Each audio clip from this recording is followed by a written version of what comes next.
Hello and welcome. In this video, we are going to take an introductory look at for loops, specifically using numeric values.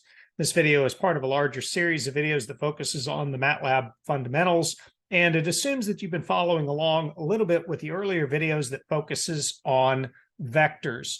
Now, to begin with, we're going to be dealing solely with numeric vectors, and I'm not going into a lot of the details as far as why you would pick a for loop over a while loop. We'll cover that in another video, but instead I'm going to focus in on the syntax and sort of the practical aspects of building and using a for loop. Now, to begin with, a for loop is typically used when you can define the number of times that you want the loop to run.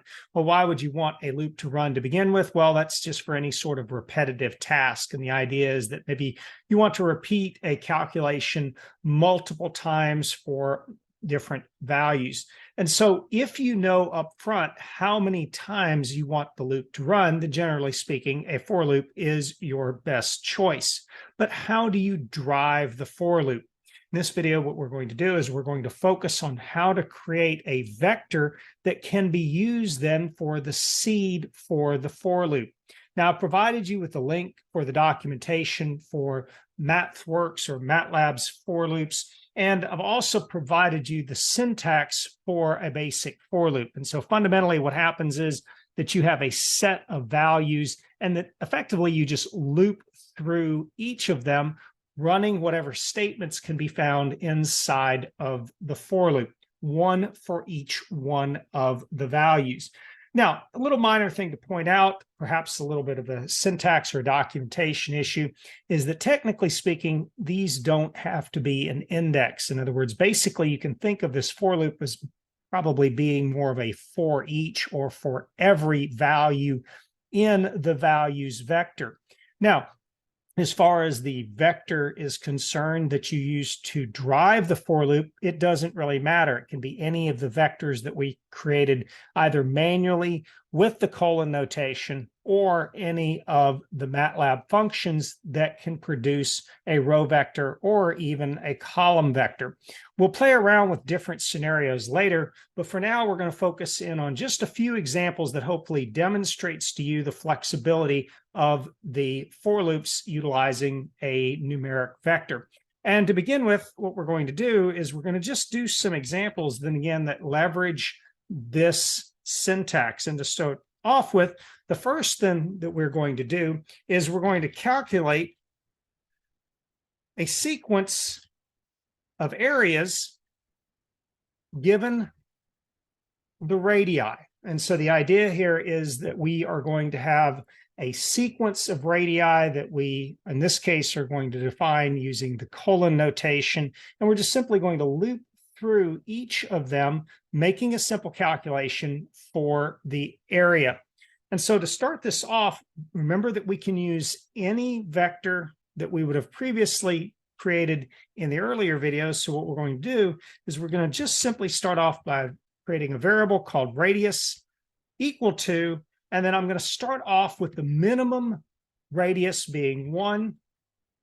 The increment that I wish to increase the radius is going to be 1, and the maximum value is going to be 10. And so just like before, when we were dealing with the vector notation, we have this concept of the start, the increment, and the end. And again, all of the same rules apply with respect to the vector that drives the for loop. In other words, you got to be careful about the order of the start, the increment, and the end, just to make sure that you actually have valid values that can be created. And then you simply cap off this for loop with an end. Almost all of the MATLAB syntax uses this approach, where you have the for or the while or the if or any of the other syntax. Then you simply mate or match with an end. And the idea then is inside of this for loop is the statements or are the statements that you want to run. And there can be 1 or many statements that need to run. In this particular one, we're just going to do a simple calculation. We're going to display the result. Now, a little minor thing before we go any further is you'll notice that when I hit enter, it automatically lined up the end and matched to the 4. This is an important thing that you don't want to ignore. You want to try to leverage the Matlab IDE to line up your 4 with your end. Number one, it just makes for good looking code, but number two, it really helps in troubleshooting and debugging when there is a mistake later on.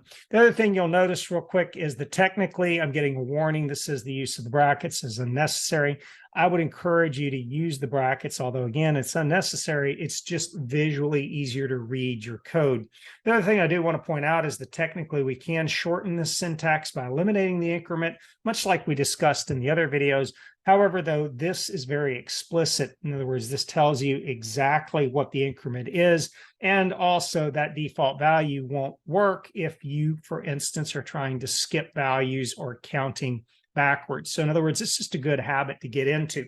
Now, let's move on to actually doing something with this value. In other words, we're going to write this in such a way that it's going to calculate the area for each of the radiuses, or radii, I suppose you could say, in this vector. Now, if you recall from the earlier video, and I can just simply highlight this and run it by itself, you'll see that I'm going to get values from 1 to 10. So we'd expect this particular loop to run 10 times, once for each value in the radii vector. So let's go ahead and do something with this. Let's go ahead and calculate the area. We're just going to use formula here. We're going to write this as a two-step process. If you recall that the area of a circle is just simply pi r squared, or in this case, pi radius squared. So again, we'll use the pi with the parentheses to emphasize that it is technically a function, as well as the radius. And then we are going to square it. Now, optionally, you can include parentheses around the radius and the squared, although the order of operations will ensure that this happens anyway. But here we have the individual area for a single radius. Now, I'm not calculating all of the areas at once. This for loop is going to run and essentially populate one at a time the area, or rather it's going to calculate the area one at a time. And to prove this, then what we're going to do is we're simply going to put a display in, and we're going to display the area, and we can just highlight this, right click, and evaluate expression. And you'll see I've actually got a little too much noise here. So for just a second, I'm going to go ahead and put the semicolon in on my area calculation because I don't want the duplicate values presented on the command window. If you run this, you'll see then what I'm getting is I'm getting one line for each area, and I'm calculating basically the area for each radius. Now, if this is not completely clear, if you've worked a little bit with the sprintf or the fprintf functions, we can make this look a little bit cleaner or a little bit better. And that, why don't we go ahead and instead of just simply displaying the area, how about we display using our sprintf, we will display the area, and we'll include the radius that we use to calculate it. So radius equals, and I'm going to put single quotes around this. And then for the radius, I want to display it using the %.4f. Again, we cover the format specifiers in an earlier video. You don't have to worry too much about that. Basically, it says that I want 4 decimal places to the right of the decimal, or 4 values to the right of the decimal place. And then I want to do the same thing now with the area. And I'm just going to say area is equal to, again, keep it simple here, %.4f. And I'll tell you what, I'm going to put a comma in between the two just so it looks nice. And then in that first %.4f placeholder, I'm going to simply put in whatever the radius was for a given iteration. And then I'm going to follow that up with the area. Now, again, this is essentially the same thing that we were doing here. I'm just making it a little prettier. And I'm going to go ahead and comment out this first display. You can also ignore this warning here from Matlab where it says that the display and the sprintf can technically be combined. I do not, however, encourage you to use the fprintf just simply because fprintf usually implies then there is a file, and this behavior is different between languages. So let's go ahead and highlight and run this. And that you can see then basically I am looping through each of the radii in that vector, starting with 1, going up to 10, and calculating the area, and just printing it out in essentially a nice tabular format. Now, let's take this one step further in that we are going to now calculate with a different vector. And in this case, we're still going to go ahead and calculate the area for a sequence of values. In this case, we're still going to have a sequence of areas, but this time around, we're still going to be given the radii. However, though, I'm going to count down just to prove that whatever we did with a vector can simply be used to seed our for loop. So in this case, there's going to be very little difference between what we've already done and what we're going to do here. Again, it's going to be for radius equal to, and this time around, I'm going to start off at 10. I'm going to count down to 1 using a -1 increment. Again, I'm going to follow it up with the end. I'm going to go and do my calculation for my area separate. It's going to be sort of a two-step process here. Again, it's just going to be the radius squared, and then optionally include the parentheses here. Again, that's more for just readability. And then again, we're going to simply display using the sprintf, the radius. And at this point, you can probably guess that we could have copied and pasted, but I just want us to go through it one more time. There is the %.4f placeholder and area equal to %.4f. Again, that just indicates that we are going to be passing to it a value, in this case, a double, and we're going to only be printing out 4 places after the decimal. Again, the radius and the area. So fundamentally, there's nothing different between these two for loops other than the seed that we are using to populate the for loop. In this case, we're using a vector that counts down from 10 to 1. Again, I'm going to simply just go ahead and run this. You'll see that, in fact, that's what it does. At this point, you can probably guess that you can change the increment to -2. Any combination or valid combination of start, increment, and end. Now, we are, however, not limited to integers. And to give you another example of this so that you could sort of appreciate, again, the flexibility that we have, what I would like to use is now values of pi and then calculate, for instance, the sine or the cosine. So what I'm going to do is I'm going to use values or multiples of pi.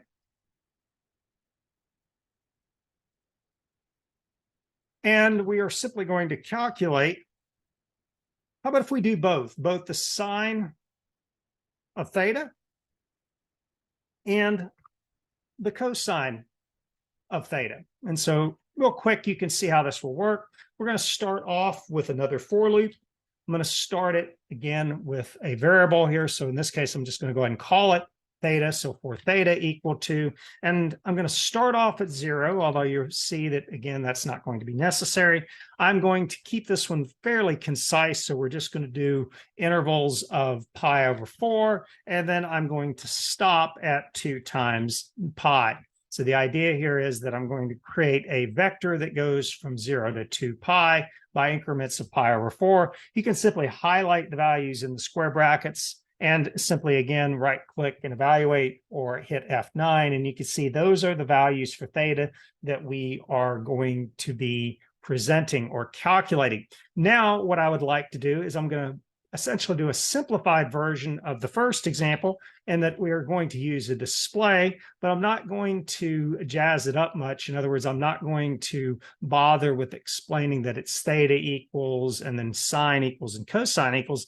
Instead, what I'm going to do is I'm just simply going to provide those format specifiers. And in this case, we'll keep it consistent. We're going to do the %.4f. You can change it, play around with it a little bit if you'd like. And then I'm going to follow it up in another %.4f. And then lastly, with a third %.4f. And essentially here, this indicates that I'm going to have a total of 3 values. I accidentally forgot my sprintf there. My apologies. And the idea here is that in that first placeholder is going to go the value of theta. In that second placeholder is going to go, in this case, we're going to go ahead and do the sine of theta. And in that third placeholder, we are going to use the cosine of theta. Now, just a couple things to point out is I'm not a terribly big fan of nesting functions, but in this case, since our application is pretty simple, in other words, we're just going to calculate the sine and cosine of theta, then it's perfectly okay. And those values then are going to be passed to the appropriate placeholder. And again, we're getting this warning that just simply says that you can replace the display and the sprintf with an fprintf. And for right now, we're going to continue with the way we have this. Now, again, to make this look just a little bit nicer, I'm going to go ahead and add to the outside of our for loop a very simple table header, if you would, or column header. And I'm just going to have theta, comma, sine of theta, comma, and then cosine of theta. Now, I'm not really putting any spaces in here or anything like that. I'll allow for you to improve the appearance of this, but I am going to follow this up with a little table border. It's going to be very simple. And again, down here at the bottom.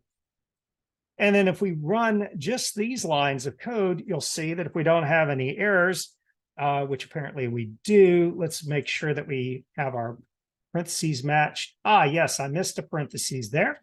And so one last parentheses, and if you didn't already know, you can simply just follow the match or look for the match by clicking on one of the parentheses. And so there we seem to have gotten our error handled. Highlight, right click and evaluate. You get this nice little table then that has all of the values for theta, sine of theta, cosine of theta, where theta goes from 0 to 2 pi. Now, just to prove that we don't have a whole lot of work to change things, what we can do is we can simply just copy and paste this entire section once again, and we can just change our start value. So in this case, I want to go from negative pi. I'm going to keep my same increment, but I want to stop at pi just to prove that we can have any range of values we'd like. And again, we're going to run this one more time, and you'll see the same table. It starts off at negative pi and then goes to pi. Aside from that, though, it's essentially the same process. Basically, any valid vector can be used to seed a for loop. Now, in other videos, I'll take a look at different data types and show you how you can do this, for instance, with cells and characters, and there's a number of other ones that you can do. But for right now, we're going to focus just on our numeric values. So hopefully you found this video useful. As always, if you have any questions, comments, or concerns, don't hesitate to reach out. And thank you for watching.